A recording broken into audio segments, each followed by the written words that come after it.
Good morning, all. My name is Guy Tall. I currently work for Limelight Networks. At the time that I wrote this presentation, I was actually at another carrier, Global Crossing, and so the idea at the time was to put something together that sort of shared some of the experiences that I had while helping to run the backbone and the MPLS implementation there.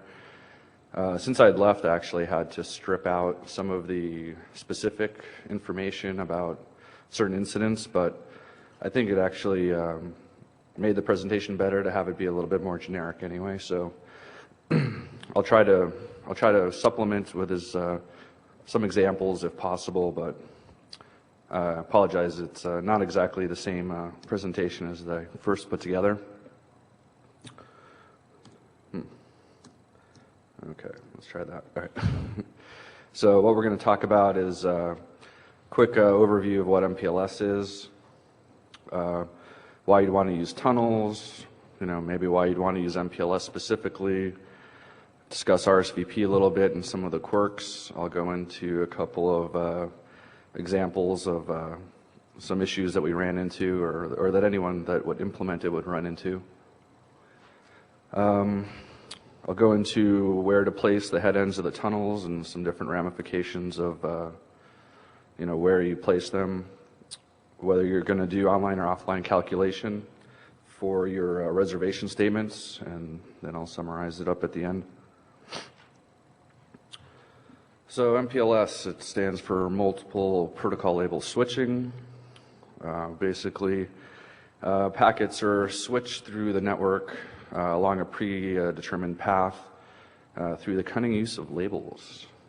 So basically, the routers have a information-based database on the router that contains a list of all of the LSPs that transit through it, which basically amounts to, label coming in on a certain interface, rewrite the label with another one, pass it out another specific interface. It was argued it could speed up routing and whatever. There's been some debate about that, whether it actually happens or not. But it does take routing away from all of your core devices. Well, so when the tunnel establishes, it determines whatever the best path is at the time. And so, then you have like a counter on the head end that will periodically go out and recalculate, recheck to see if it's still the best path. So, real quick, these next two slides, I have diagrams from Convergence Digest from a presentation or an online course that a fellow named Rick Gallagher put together. Just throwing that out there since I actually didn't get permission from him to use the slide, or the graphic rather. I asked him, I didn't hear back, so there's the credit for him, don't sue me. So what you have is a label edge router. That's the head end of your tunnel. Determines the next hop for the prefix, inserts the label into the header, shoves it along its path. The routers in the middle are called LSRs, and they do what I just mentioned before. They see a label coming in on a specific interface. It knows with that label, I rewrite the label, repackage it with another one, shoot it out another interface. All right, let's look into the MPLS packet header in excruciating detail. No, I'm just kidding. I wouldn't do that to you guys. All right, so here's why we'd want to use tunnels. It's very useful on an operational level for seeing how much traffic you have flowing between two destinations on your network. For example, here, how much do you have flowing between your network, between a city pair. It's very easy to calculate that. I also found it useful, if we had a certain surge in traffic on our network, to be able to quickly pinpoint the two, the entry, the egress and ingress on your network. This became really useful as I moved into the engineering department. The ability to route specific prefixes along a predestined or specific tunnel, either one that gets created for a specific purpose or for like a transitory issue that's going on, or maybe just to do some traffic engineering in general, not specific to an event. And it also allows you to specify specific routers that you do want your traffic to flow through. You can either do that through a series of strict hops, which basically you can use a loopback address or an interface IP and say, all right, this is one of my constraints on my path. I want all the traffic along this specific tunnel to transit this particular interface or this particular router. So that you can do that with a strict, saying it must follow this path, or you can say loose, which says, all right, so instead of routing to the end point, your destination, route to this loose hop. I don't care how you get there, but it must transit through here. So that became useful for one of our overlay networks that used a SRLG database to make sure that we didn't have, there was a primary and a backup tunnel for the specific type of traffic. And we wanted to make sure that if there was a layer 1 failure along the primary path, that the backup tunnel wouldn't share any of the same network elements, so that the tunnel was already going to be established, and it would reduce the amount of time that forwarding could restart. So it was also useful, for sort of a capacity planning function. It was kind of kitted around. We call it a poor man's net flow. A specific incident that it became really useful was there was a particular peer there was a common circuit failure between a city pair that we had, and we actually didn't realize how much traffic was being passed back and forth in the one side of the tunnel, or the one side of the circuit. So we had a circuit fail and traffic rerouted to another peering point, and it was enough where I contacted that other peer and said, hey, we should probably set something up on the A side of this circuit, because when that circuit failed, we saw so much traffic reroute to the other, to an alternate point. So it actually helped out a lot to, optimize traffic flow between the two networks. It also allows you to do, protocol transport through your backbone, perhaps on protocols that you don't actually intend to enable on your entire core. So it allows you to run VoIP tunnels if you decide to run it through a tunnel. You can do VPN, IPv6 using 6PE. So you don't actually have to enable IPv6, but you can still have it as a product offering. Some of the drawbacks are that it definitely adds a level of complication on your network. There's more protocols, more moving parts.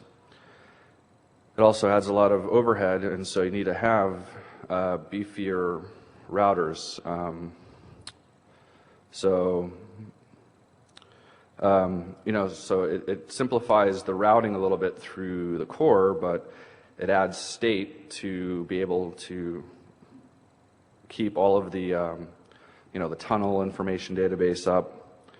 You need more RAM to be able to hold all that information, and you also need to have training for your operations and engineering staffs to be able to support it.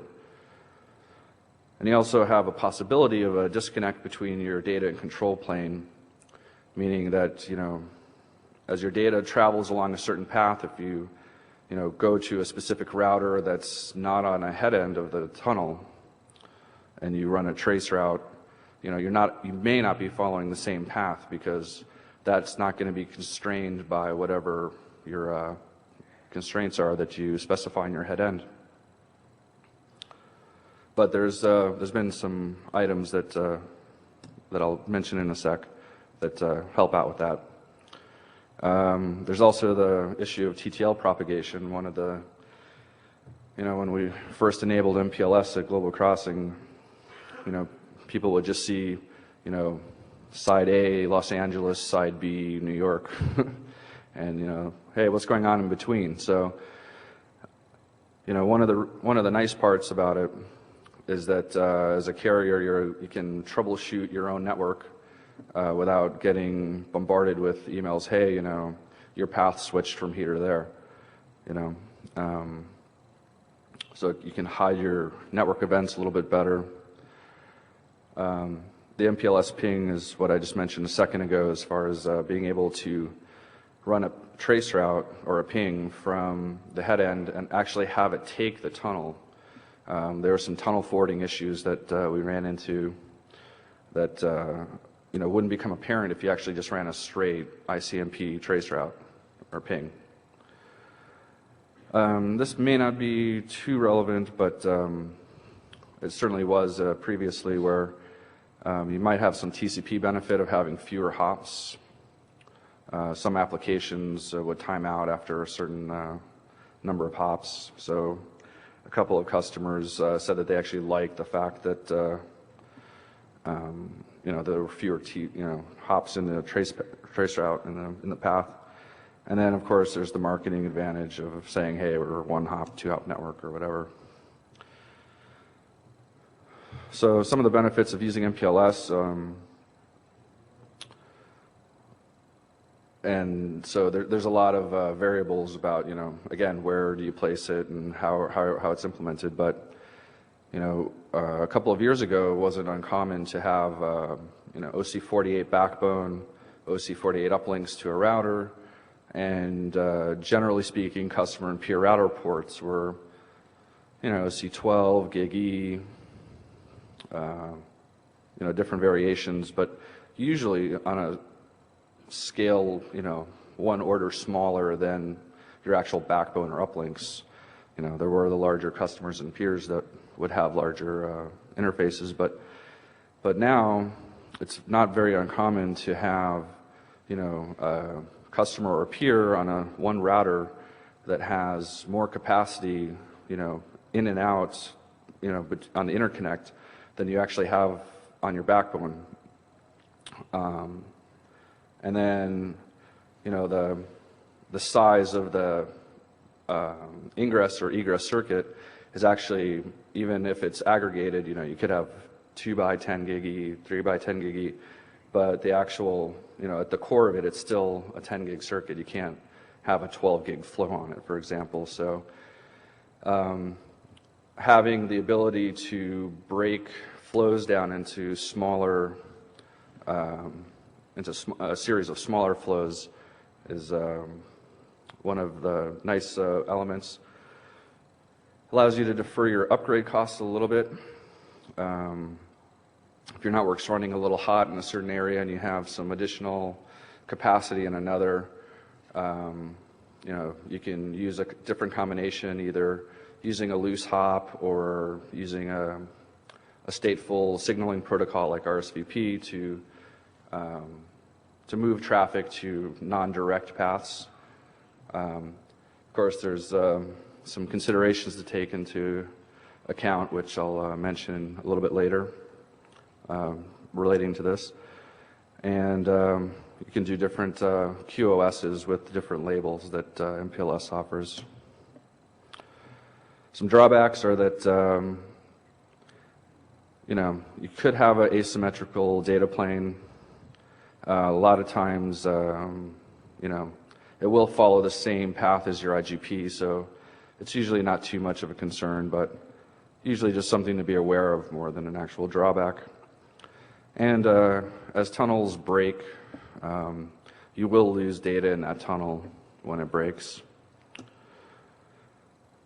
Some of the benefits of running RSVP-TE lets you control your traffic levels, and what I mean by that is, there are networks that are expanding into new regions, and when they do so, they don't necessarily need to have the same scale of a network in their expansion. It allows you to open up a small POP in a new location. If your network grows, your customer base grows, then you can do your incremental upgrades.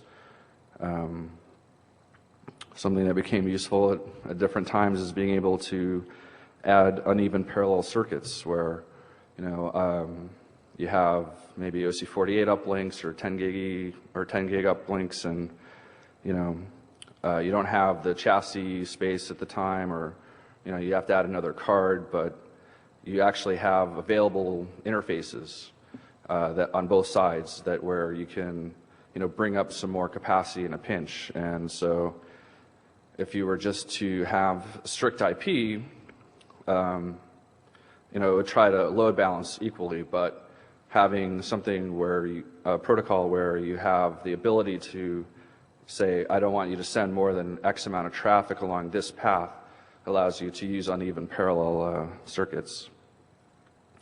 And you can do some link coloring to allow you to only send certain types of traffic along a particular path.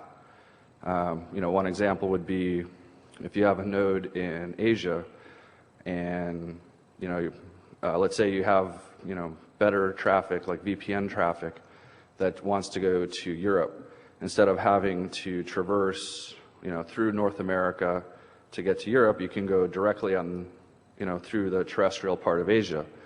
Well, those circuits are really expensive. You definitely don't want to put your low margin IP traffic on there. So you can say, I only want my VPN traffic to be able to take this preferred path. Possibilities are endless with that. You could do some prioritization of traffic, as mentioned earlier, and it also allows you to do some more advanced error detection. It actually does polling of the network as sort of a heartbeat. It doesn't just wait for, like the equivalent of a path tear message to shoot out to have to make adjustments to the path. Some of the drawbacks, you have more state. And one of the biggest part, though, is that you become reliant on having the control there. So if for whatever reason a tunnel fails and you have some constraints that you've taken into account, when the tunnel fails, that constraint's no longer there, and you have the resultant just direct path that IP would choose, which may not be the same path that your tunnel has taken. So if you are counting on that constraint for a specific region of your network and it's not there, it causes issues. Some of the quirks, at the time, I'd never played on hardware other than Cisco or Juniper, so this is the Cisco and Juniper implementations of RSVP. Of course, they don't implement it the same way. What Cisco's by default will do is after they don't shoot every time a tunnel establishes. It doesn't necessarily matter to the rest of the network. That a tunnel established along a specific path, but once you get to a certain threshold, you do want the router to say, hey, I'm starting to fill up. So what the Cisco's will do is every 15%, it'll flood out saying, I just crossed the 15, I just crossed the 30% barrier.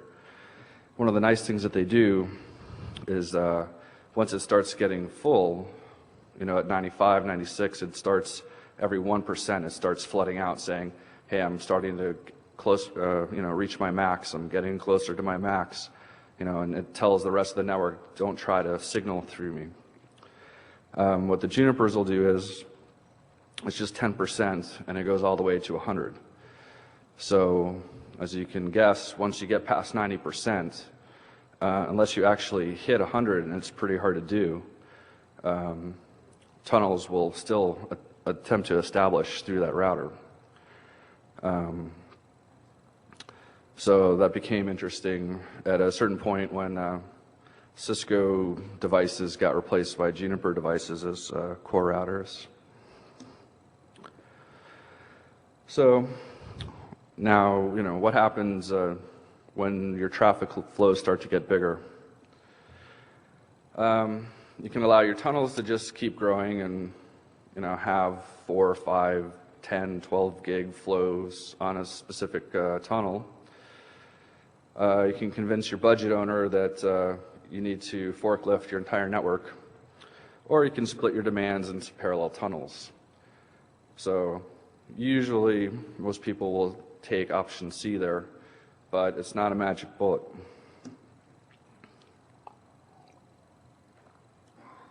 So this is a possible scenario that you can run into. I don't think it'd be too uncommon. You have on your left, let's say that's your point A, and then on the right is point Z, and you have your 4 parallel gigi circuits, let's say. Now the middle router there can be your network. It can be a single router. It doesn't really matter too much. What we're looking at is the uplink capacity of the 2 endpoints there. If you have 2 tunnels, let's say you had a 1 gig flow between the 2. Well, on a single gigi circuit, that would fill the entire circuit up. So that's when you're like, all right, I got to split it up into 2 tunnels.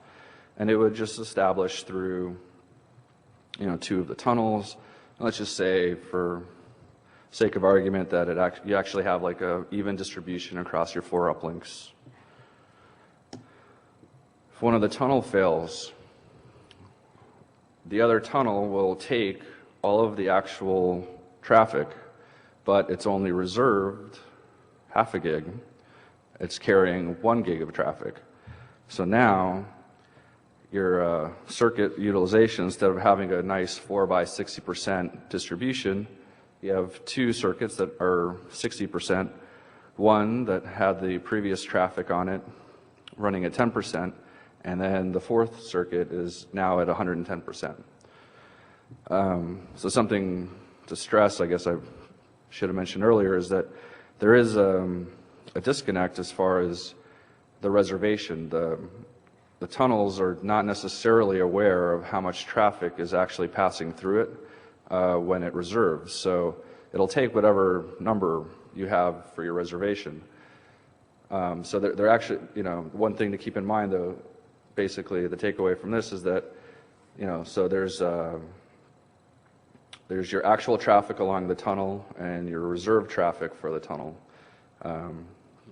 If you use, well, I'll go into the online and offline calculation in a little bit here, but it can definitely cause a big issue when you have parallel tunnels. One of them fails, the next tunnel, the remaining tunnels will soak up all of the difference. If you were just running IP, it would probably, spread across all 4 tunnels. So your head-end placement, the 2 different philosophies were to put all the tunnels on the core routers or to put it on the edge. Some of the benefits of putting it on the core would be that generally a lot of people run 2 core router environments, and you can have multiple edge, not just for IP, but a lot of people use different hardware to aggregate VPNs and whatever. So you can have fewer tunnels on your core. It also allows you to have kind of a dumb edge where you just have cheap hardware that can take the traffic in or push the traffic out and doesn't really need to have too many moving parts. So the benefits of actually pushing it to the edge, though, is that you get better accounting across your network. It allows you to run the RSVP or MPLS on your uplinks, so you get the traffic management all the way to your ingress or egress point. And there's no slosh. I was talking about that with someone yesterday, where slosh is, the traffic will, or the router, the edge router will see two tunnels on two separate routers as being a valid next hop. So there were times where traffic would flip-flop between both uplinks and from tunnel to tunnel. So when you have edge to edge, if there's the tunnel will establish on the one path, and as long as that tunnel's up, it'll take it. So some of the benefits of running an offline calculation model for your RSVP values is that you don't actually need your head-ends to do the calculation, and you get generally stable pathing. If the tunnels have to constantly be recalculated by the head-ends, it could find a better path and shift around. The drawbacks are that you can have inefficient usage of your bandwidth during non-hot times on your network. It actually takes quite a bit of programming to be able to do your calculations, and it's very highly dependent on your stats collection, meaning that if you have some problem with the storage or whatever, or the retrieval of the data, it can wildly skew your RSVP reservations. So this is just sort of what I was mentioning earlier, where you have during most of the time, you'd probably want to calculate for maybe not your peak, but maybe a P95 value. So a lot of times you're going to have wasted bandwidth, and then during the peak, you'll have unaccounted for bandwidth. So benefits and drawbacks of doing online. It's a better reflection of your actual traffic. If you have a sudden surge in traffic on your network, doing an offline calculation won't pick it up. So if you allow the tunnels or the routers to run in auto bandwidth, it will eventually pick it up, but the traffic will trail and lead the actual reservation. So depending on how steep a curve it is or how much traffic is being unaccounted for, it may not really help you in time. And you have to use the vendor's heuristics instead of your own as far as stating, why I want to run at a certain bandwidth or whatever. Here's an example of what I mean of trailing and leading the actual traffic. You have a threshold, which is the bar there, of, this is my static reservation, or not static reservation, but this is my reservation. The actual traffic is growing along the bell curve there. So as traffic's ramping up, a lot of times the actual traffic will be higher than what you're reserved because it's being run on the traffic from a previous time. And then on the flip side, you'll actually have more reserve than you actually need. So there's a couple of causes of tunnel failures. Most common is usually circuit or IGP failure. Sometimes if there's absolutely no reservable bandwidth, the tunnel can actually not establish, and then it'll just ram through on IP. And the other two, not really too common. So just wanted to mention this real quick, soft preemption.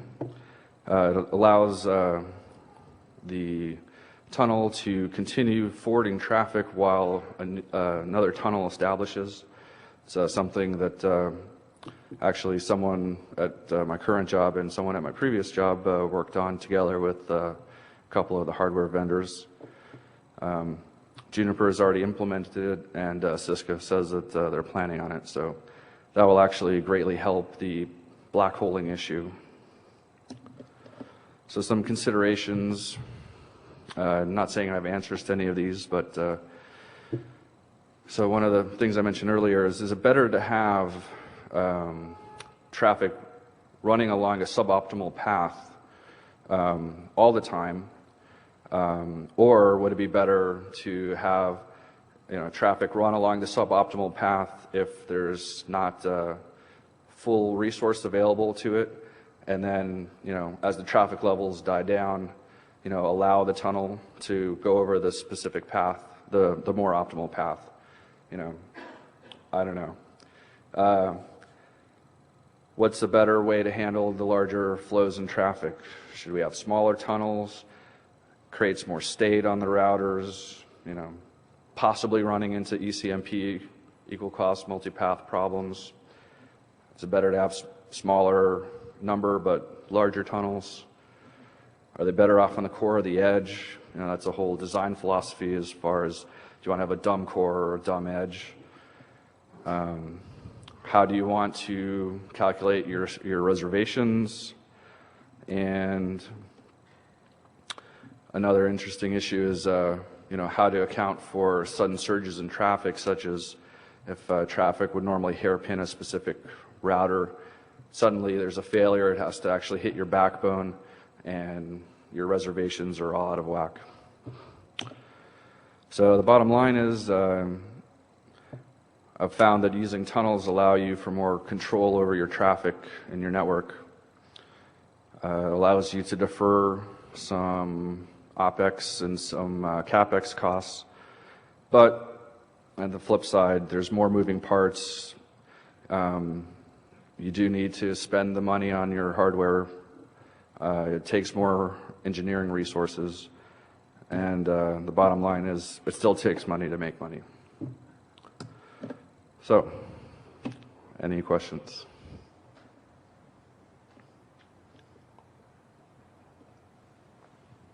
Wow, looks like the crowd is silent there. Deafening applause. All right.